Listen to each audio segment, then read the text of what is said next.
مہر کی بات آتی ہے، خاندانوں میں جھگڑا شروع ہو جاتا ہے، کہتے ہیں لکھو 10 لاکھ روپے، جائز نہیں ہے۔ وہ کہتے ہیں جہیز اتنا دو، جائز نہیں ہے۔ تجہیز و تکفین کا تعلق مرنے کے بعد ہوتا ہے، زندگی میں نہیں ہوتا۔ یہ تو ایک ہندوؤں کی رسم تھی کہ جہیز کے نام پہ کچھ مال، کچھ چیزیں دے دیتے اور وراثت سے محروم کر دیتے۔ شریعت نے ہمیں 2 سبق دیے ہیں، نہ صحابہ سے زیادہ متقی بنو اور نہ صحابہ کے راستے کو چھوڑو۔ ہر والدین اپنے بچوں اور بچیوں کو جتنی ان کی استطاعت ہوتی ہے چیزیں دیتے ہیں، وہ خوشی سے جو اپنی بیٹی کو دیں۔ آپ کو کیا مسئلہ ہے، وہ آپ کا ہے، وہ تو اس بیٹی کو ملا ہے۔ منع یہ چیز ہے کہ آپ تقاضا نہیں کر سکتے کہ یہ جہیز لے کے آؤ، کیونکہ مرد ذمہ دار بنایا گیا ہے، اور ذمہ داری کا اصل معنی یہی ہے کہ وہ خود بندوبست کرے۔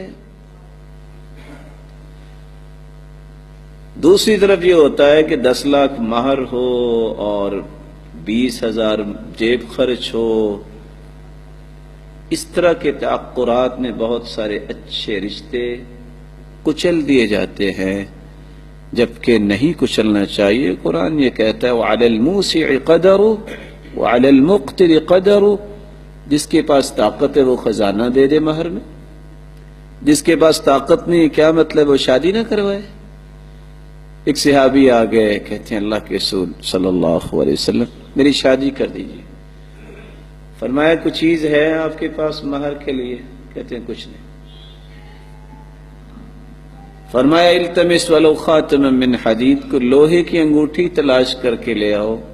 فالتمس فلم یجد شیئا، ڈھونڈی نہیں ملی۔ کہ آپ مہر کیا دو گے؟ قال ازاری، یہ ایک چادر ہے جس کے ساتھ میں نے اپنے آپ کو لپیٹا ہوا ہے۔ فرمایا لو اعطیت ازارک لا ازار لک، یہ بھی تم نے مہر میں دے دی تو کیسے جاؤ گے شادی پہ؟ اچھا یہ بتاؤ هل معك من القرآن شيء، قرآن مجید کی صورتیں یاد ہیں؟ قال نعم لسور سماها، یہ صورتیں مجھے یاد ہیں۔ فرمایا ازوجک ما معك من القرآن، یہ صورتیں اپنے بننے والی بیوی کو پڑھا دینا، اور یہ صورتیں ہی تیرا مہر ہے۔